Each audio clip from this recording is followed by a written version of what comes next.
Alors, salut à toi et bienvenue sur ma chaîne YouTube appelée Carrière en Allemagne. Léon Le Tagne, c'est mon nom. Aujourd'hui, j'ai choisi pour thématique comment surmonter les difficultés pendant la formation en Allemagne. Alors, si c'est la première fois que tu visites cette chaîne, je te prie de t'abonner, partager au maximum afin que d'autres puissent profiter et à liker. Quelles sont les difficultés pendant la formation? Il y a déjà noté que l'accès à la formation n'est pas une chose facile. Pendant l'interview, ce qui est appelé communément en allemand le Vorstellungsgespräch, beaucoup de personnes partent pendant le Vorstellungsgespräch sans bien se préparer. Ils ne connaissent même pas le nom de la personne qui va les recevoir. Ils n'ont aucune information concernant l'hôpital ou l'entreprise qui les embauche.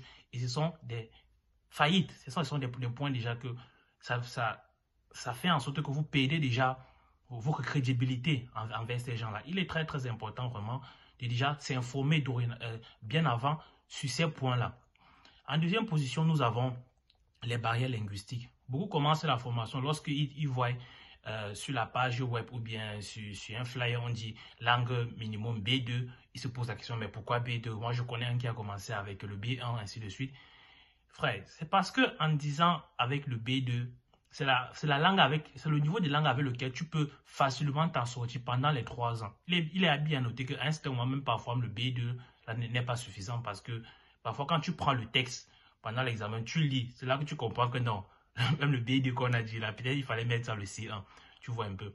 Donc, tu peux bien avoir la possibilité de commencer la langue avec le B1 ou bien le B2. Mais moi, de mon point de vue, je te conseillerais parallèlement à la formation, de continuer à faire les cours de langue. Parce qu'à un certain moment donné, surtout l'examen blanc, ce qu'on appelle en allemand le mündliche Prüfung. C'est en ce moment-là que tu vois l'importance de la langue.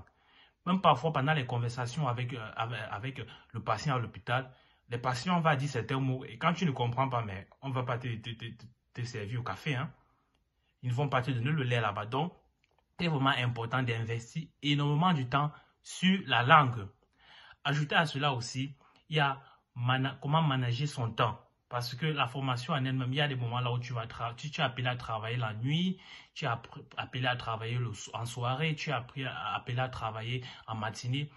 Ce qui fait qu'à un certain moment donné, tu perds même ton rythme de sommeil, tu vois. Ce qui fait que ce n'est pas facile de s'adapter à cela. Et une bonne gestion du temps serait nécessaire pour pouvoir traverser ces obstacles. Alors, j'espère que tu as pu, d'une manière ou d'une autre, en profiter de tout ce que j'avais à partager avec toi sur cette thématique. Et je te prie de liker, partager au maximum afin que d'autres puissent en profiter. Et on se voit à la prochaine pour un autre épisode. Ciao!